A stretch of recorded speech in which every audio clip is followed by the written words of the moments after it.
नमस्कार दोस्तों, cubics classes के ऑनलाइन प्लेटफॉर्म पर आप सभी का स्वागत है।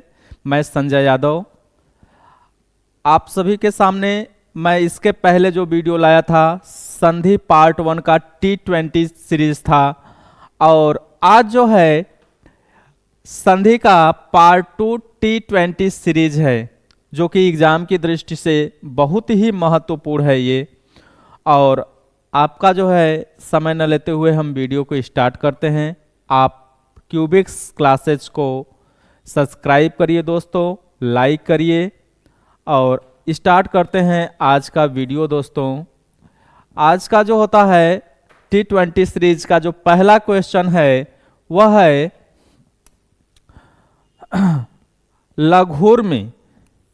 लघुर्मी में कौन सी संधि है? यहां पर पहला जो ऑप्शन है दोस्तों यड़ स्वर संधि, बी ऑप्शन है दोस्तों दीर्घ स्वर संधि, डी ऑप्शन है दोस्तों अयादि स्वर संधि और डी ऑप्शन है दोस्तों वृद्धि स्वर संधि। तो लघुर्मी में दोस्तों कौन सी संधि है? इसमें दोस्तों क्या है? दीर्घ स्वर संधि है। दीर्घ स्वर संधि कैसे है दोस्तों, यहां पर देख लेते हैं। क्योंकि शब्द है लघुर्मी, इसको अगर दोस्तों हम अलग करेंगे, संधि विच्छेद करेंगे तो लघु प्लस उर्मी हो जाएगा। यहां पे दोस्तों क्या है? छोटा ऊ है। यहां पे दोस्तों क्या है? बड़ा ऊ है। अगर दोनों एक समान वर्ण मिलते हैं प्लस के दोनों तरफ, तो वो दोस्तों दीर्घ में ही बदल जाता है, और ये जो संधि हो जाएगी वह क्या हो जाएगी? दीर्घ स्वर संधि हो जाएगी। पहले का जो है क्वेश्चन लघुर्मी का जो है कौन सा विकल्प सही है? तो बी विकल्प सही है। नेक्स्ट दोस्तों, नेक्स्ट क्वेश्चन है पुनर्जन्म। पुनर्जन्म में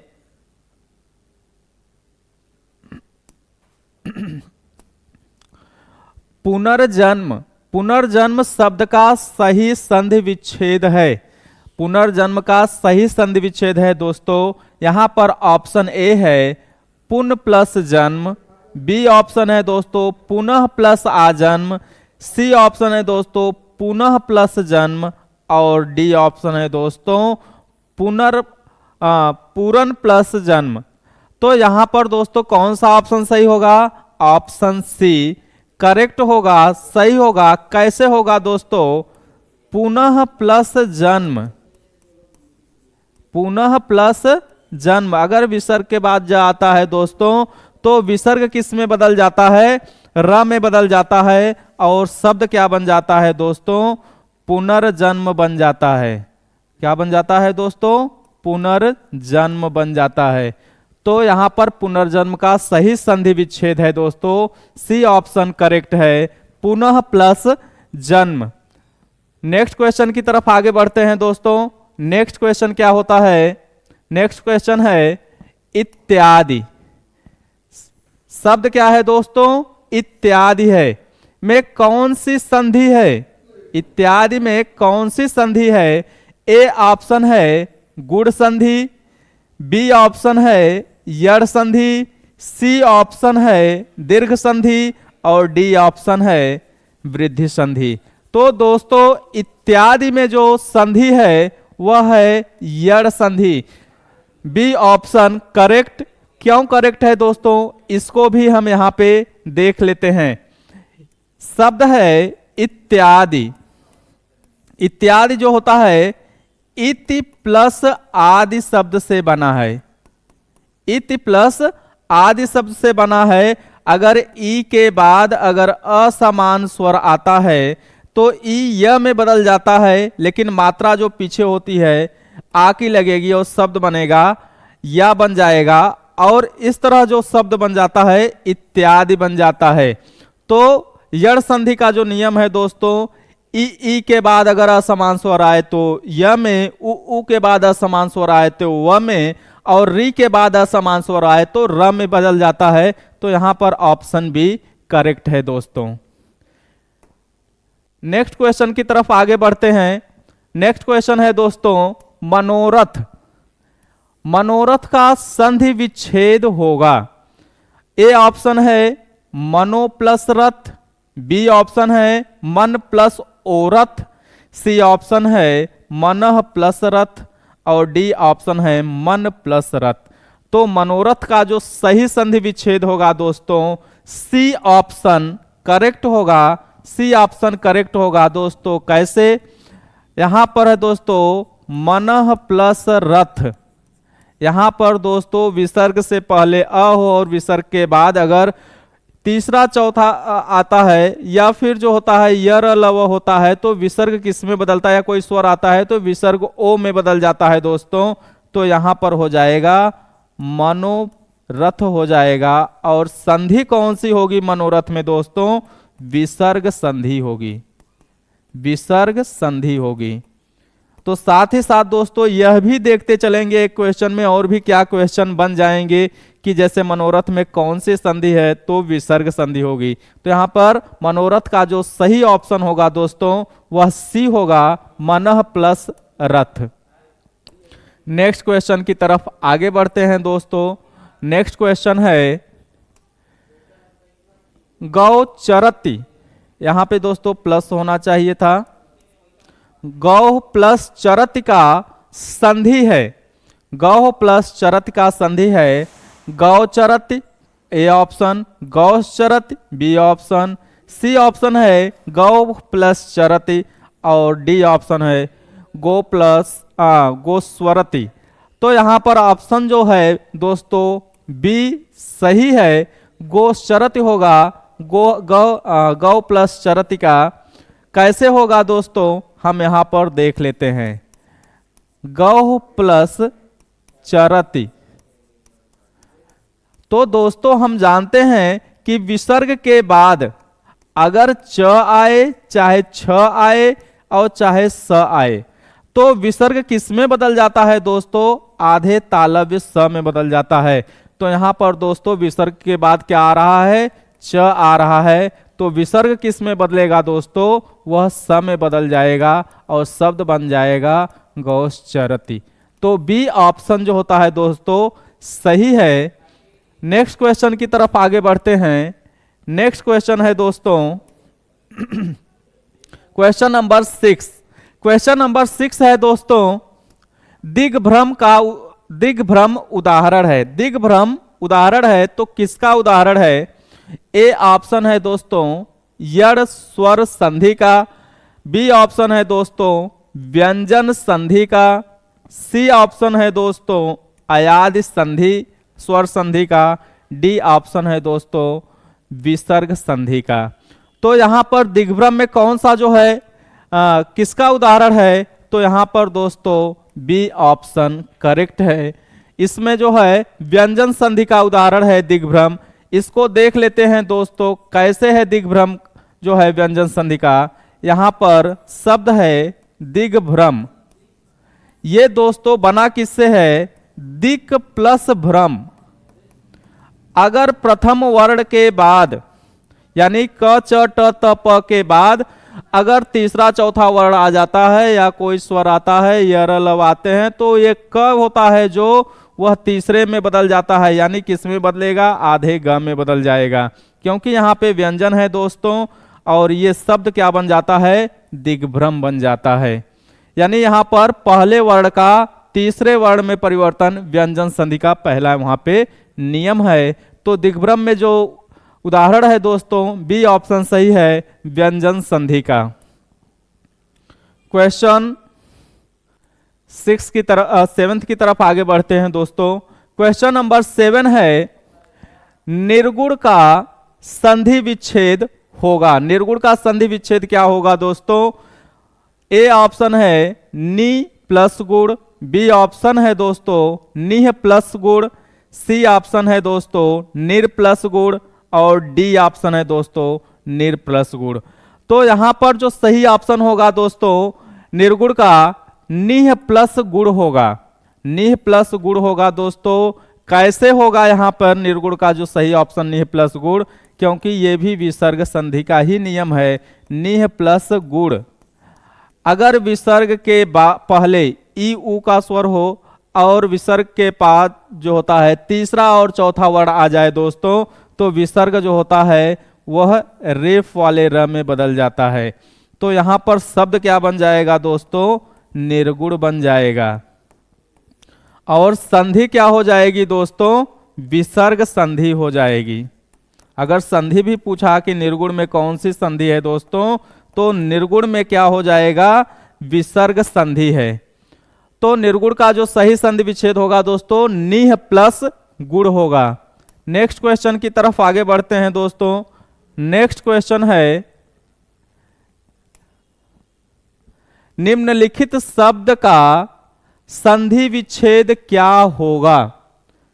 निम्नलिखित शब्द का संधि विच्छेद क्या होगा? और शब्द क्या है दोस्तों? भानुदय। यहां पर ऑप्शन ए है भानु प्लस उदय, भानु प्लस उदय, भानु प्लस उदय, और डी ऑप्शन है भानु प्लस उदय। तो यहां पर दोस्तों सही ऑप्शन क्या होगा? भानुदय का बी ऑप्शन करेक्ट है, भानु प्लस उदय। अब यहां पर देखते हैं दोस्तों, भानु और प्लस उदय, भानु में दोस्तों कौन सा स्वर है? ऊ का है।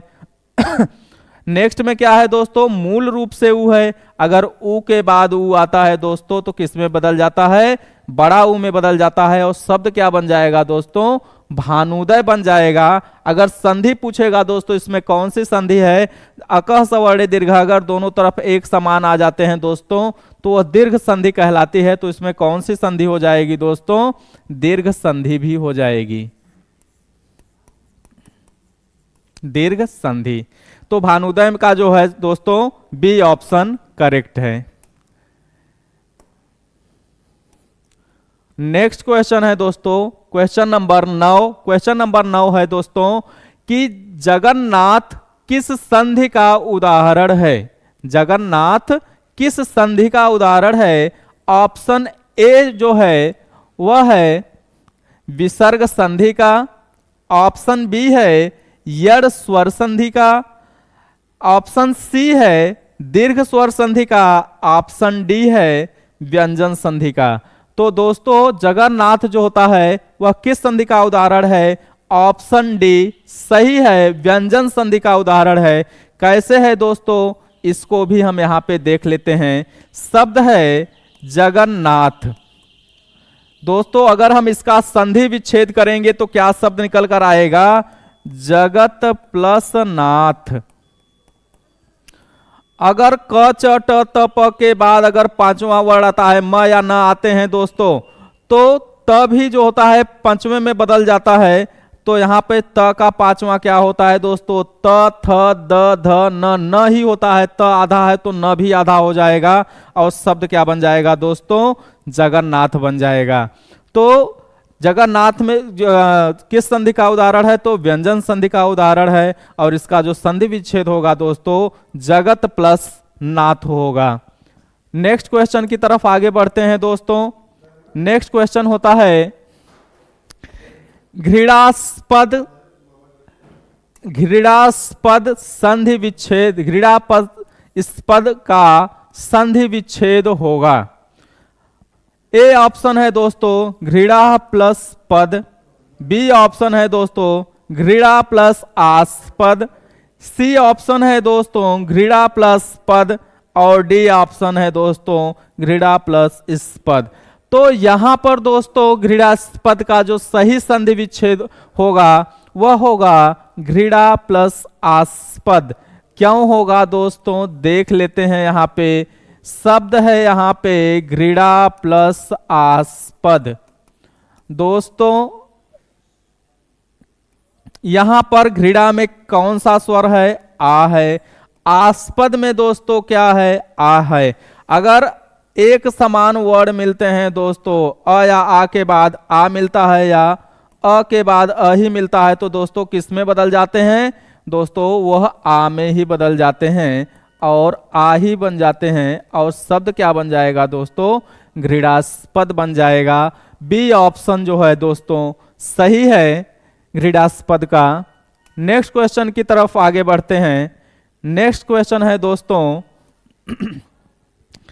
11 जो है क्वेश्चन है दोस्तों कि निराकार का संधि विच्छेद है। निराकार का संधि विच्छेद है। ए ऑप्शन है निर प्लस आकार, बी ऑप्शन है निरा प्लस आकार, सी ऑप्शन है निह प्लस आकार और डी ऑप्शन है निराका प्लस र। तो ऑप्शन सही कौन सा होगा दोस्तों? निराकार का सही संधि विच्छेद होगा दोस्तों सी ऑप्शन सही है। सी ऑप्शन करेक्ट है। कैसे करेक्ट है दोस्तों उसको भी देख लेते हैं। निह प्लस आकार दोस्तों विसर्ग से पहले अगर ई या ऊ का स्वर हो, विसर्ग से पहले कौन सा ई का स्वर आ रहा है? नी है। और विसर्ग के बाद अगर तीसरा चौथा या कोई स्वर आ जाए तो विसर्ग किस में बदलता है दोस्तों? वह र में बदल जाता है। लेकिन यहां पे आगे दोस्तों स्वर लगा हुआ है तो र पूरा हो जाएगा और शब्द बन जाएगा निराकार हो जाएगा। क्योंकि आ का स्वर लगा हुआ है तो र तो बनेगा, वो स्वर रहित है लेकिन आ का स्वर लग जाएगा दोस्तों, तो वह जो होता है स्वर सहित रा हो जाएगा और शब्द बन जाएगा निराकार। तो निराकार का सही संधि विच्छेद है सी ऑप्शन सही है, निह प्लस आकार। नेक्स्ट क्वेश्चन है दोस्तों क्वेश्चन नंबर 12 है दीर्घ स्वर संधि का उदाहरण निम्नलिखित में से कौन सा है? यहां पे 4 ऑप्शन दिए हैं दोस्तों और इसमें बताना है कि दीर्घ स्वर संधि का उदाहरण कौन सा है। पहला ऑप्शन है दोस्तों प्रत्युत्तर। पहला ऑप्शन है दोस्तों प्रत्युत्तर। बी ऑप्शन है दोस्तों रमेश। सी ऑप्शन है दोस्तों उल्लंघन। डी ऑप्शन है दोस्तों रामाधार। तो यहां पर दीर्घ स्वर संधि पूछा है दोस्तों, तो दीर्घ स्वर संधि का जो उदाहरण है वह डी ऑप्शन सही है, रामाधार। रामाधार क्यों है दोस्तों? राम प्लस आधार हो जाएगा। राम प्लस आधार, राम में भी अ है और यहां पे आ है दोस्तों, तो अ के साथ आ मिलता है दोस्तों तो आ में बदल जाता है और वह दीर्घ होता है अक सवर्णे दीर्घ। अगर अ के बाद अ या आ मिले, ई के बाद ई या ई मिले या ऊ के बाद ऊ या ऊ उसके प्लस के आ गया है तो वो दीर्घ हो जाते हैं। तो रामाधार किसका है दोस्तों? दीर्घ स्वर संधि का उदाहरण है। इसको भी देख लेते हैं दोस्तों, ये किसका उदाहरण है? प्रत्युत्तर। इसका हो जाएगा दोस्तों प्रति प्लस उत्तर।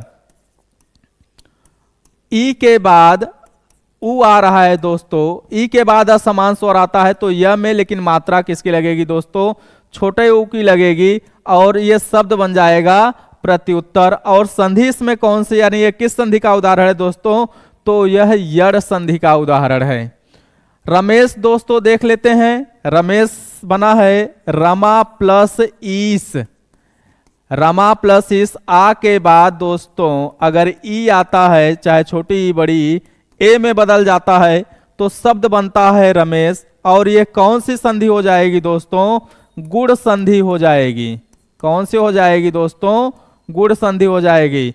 उल्लंघन जो है दोस्तों व्यंजन संधि का उदाहरण है, उत प्लस लंघन हो जाएगा, उल्लंघन जो कि व्यंजन संधि का है। तो पूछा क्या था दोस्तों क्वेश्चन नंबर 12 में, दीर्घ स्वर संधि का उदाहरण कौन सा है? तो डी ऑप्शन सही है, रामाधार। बढ़ते हैं नेक्स्ट क्वेश्चन की तरफ। साथ साथ हम दोस्तों यह भी देखते चलेंगे कि और भी जो है किस तरह से क्वेश्चन का जो है उसमें पूछा जा सकता है उसको भी हम देखते चलेंगे। क्वेश्चन नंबर जो होता है 13 आता है, शब्द प्लस अर्थ संधि में कौन सा संधि से, यहां पे होना चाहिए दोस्तों, से कौन सा शब्द बना है? शब्द प्लस अर्थ संधि से कौन सा शब्द बना है? तो ए ऑप्शन है दोस्तों शब्दार्थ, दूसरा ऑप्शन बी है दोस्तों शब्दार्थ, सी ऑप्शन है दोस्तों शब्द अर्थ और डी ऑप्शन है दोस्तों शब्दार्थ। तो यहां पर कौन सा ऑप्शन सही होगा दोस्तों? तो यहां पर बी ऑप्शन सही होगा दोस्तों, जो शुद्ध होगा, बिल्कुल सही है। यहां पर हो जाएगा शब्द प्लस अर्थ। यहां पर दोस्तों शब्द में भी अ है, अर्थ में भी मूल रूप से अ का स्वर है, और अ और अ मिलते हैं तो आ हो जाते हैं, और शब्द क्या बन जाता है दोस्तों? शब्दार्थ हो जाता है। तो और संधि कौन सी हो जाएगी दोस्तों? दीर्घ स्वर संधि हो जाएगी, दीर्घ स्वर संधि हो जाएगी। तो ये भी देखते चलेंगे दोस्तों इसमें कौन सी संधि है। तो शब्दार्थ संधि से कौन सा शब्द बनेगा दोस्तों? शब्द प्लस अर्थ से शब्दार्थ बनेगा, और इसमें संधि क्या होगी दोस्तों? दीर्घ स्वर संधि होगी। नेक्स्ट आप क्वेश्चन पे आते हैं दोस्तों। नेक्स्ट क्वेश्चन है छात्रावास। छात्रावास में कौन सी संधि है और सही विकल्प बताइए। शब्द क्या है दोस्तों? छात्रावास में कौन सी संधि है, सही विकल्प बताइए। तो यहां पर विकल्प ए है दोस्तों अयादि संधि, बी विकल्प है वृद्धि संधि, सी विकल्प है गुण संधि, और डी विकल्प है दोस्तों दीर्घ संधि। तो क्या होगा दोस्तों? छात्रावास में जो सही विकल्प है दोस्तों डी है, दीर्घ संधि है। दीर्घ संधि कैसे है दोस्तों? देख लेते हैं दीर्घ संधि कैसे है। शब्द है छात्रावास, ये शब्द को अगर हम इसका विच्छेद करते हैं दोस्तों तो छात्र प्लस आवास हो जाएगा। तो दोस्तों छात्र में अ का स्वर है, और आगे इसके जो है आ मूल रूप में स्वर आया हुआ है दोस्तों, अ और आ मिलते हैं तो आ बदल जाते हैं, और ये दोस्तों क्या बन जाएगा? छात्रावास बन जाएगा। जो डी ऑप्शन है वह सही है कि छात्रावास का जो उदाहरण है वह किसका है? वह दीर्घ संधि का है। नेक्स्ट क्वेश्चन की तरफ आगे बढ़ते हैं दोस्तों। Question number 15। क्वेश्चन नंबर 15 है निम्नलिखित विकल्पों में से देवालय शब्द का संधि विच्छेद चिन्हित कीजिए। शब्द क्या है दोस्तों? देवालय का संधि विच्छेद चिन्हित कीजिए, या सही जो है विकल्प कौन सा है? देव प्लस आलय, देवा प्लस लय, देवाह प्लस लय, और डी ऑप्शन है दे प्लस वालय। तो यहां पर जो सही ऑप्शन है दोस्तों देव प्लस आलय है, देवालय का। यहां पर देख लेते हैं दोस्तों, ये होता है देव प्लस आलय। देव में दोस्तों क्या है? अ है, यहां आ है, अ और आ मिलते हैं तो आ बन जाते हैं, और शब्द क्या बन जाएगा दोस्तों? देवालय बन जाएगा। संधि कौन सी है दोस्तों? तो यहां पे संधि क्या हो जाएगा? दीर्घ संधि हो जाएगी। कौन सा संधि हो जाएगा दोस्तों? दीर्घ संधि हो जाएगी। देव प्लस आलय देवालय हो जाएगा। ए ऑप्शन सही है।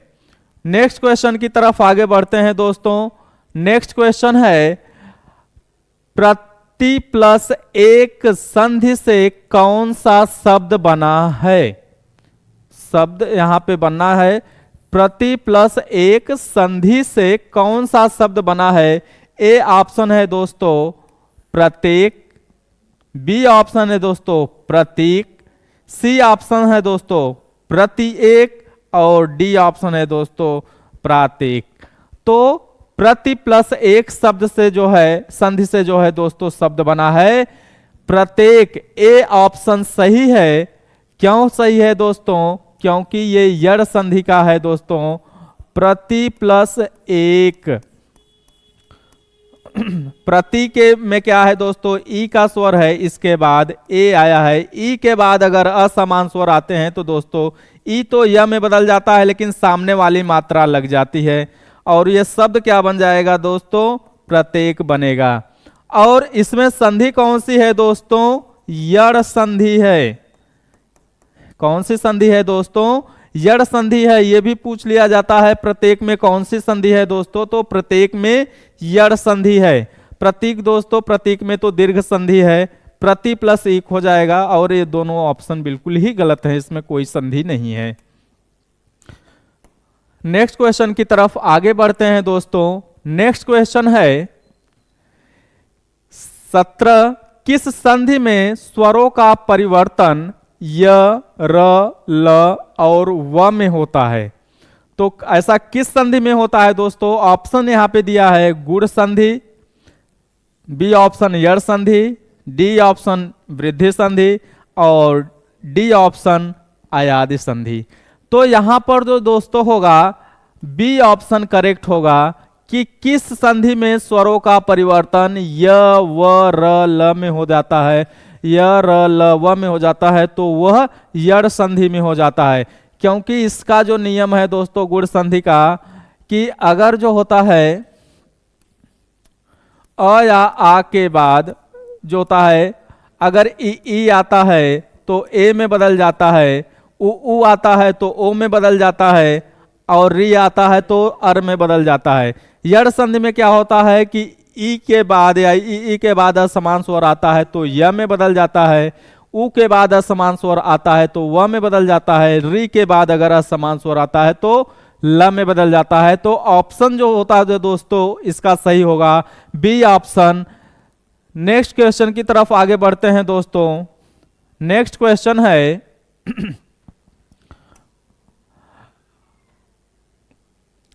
कह प्लस अप की संधि होगी।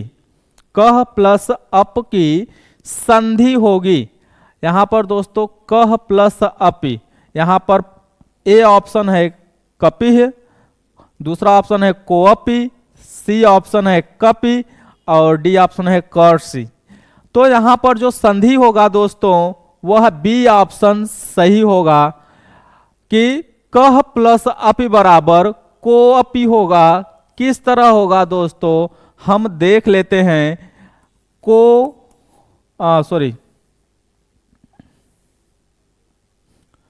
कह प्लस अपि, विसर्ग से पहले अगर दोस्तों अ का स्वर हो और विसर्ग के बाद अ आए तो विसर्ग ओ में बदल जाता है, और ये विसर्ग किस में बदलेगा दोस्तों? ओ में बदलेगा, और जो अ है दोस्तों वह इस तरह अ बन जाएगा, तो ये शब्द बन जाएगा कोअपि। इसी तरह से हम एक एग्जाम्पल और भी देख लेते हैं, जैसे प्रथमः प्लस अध्यायः, अध्याय। यहां पर भी दोस्तों देखेंगे विसर्ग से पहले क्या है? अ है, और विसर्ग के बाद भी अ आ रहा है, तो विसर्ग किस में बदलेगा दोस्तों? ओ में बदल जाएगा, और ये अ है जो दोस्तों वह किस में? इस तरह जो अ में बदल जाएगा, और शब्द क्या बनेगा?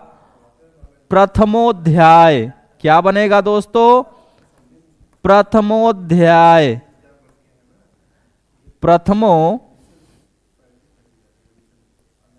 प्रथमोध्याय बन जाएगा। तो यहां पर दोस्तों जो क्वेश्चन नंबर 18 है, कह प्लस अपि का जो संधि होगा कोअपि होगा।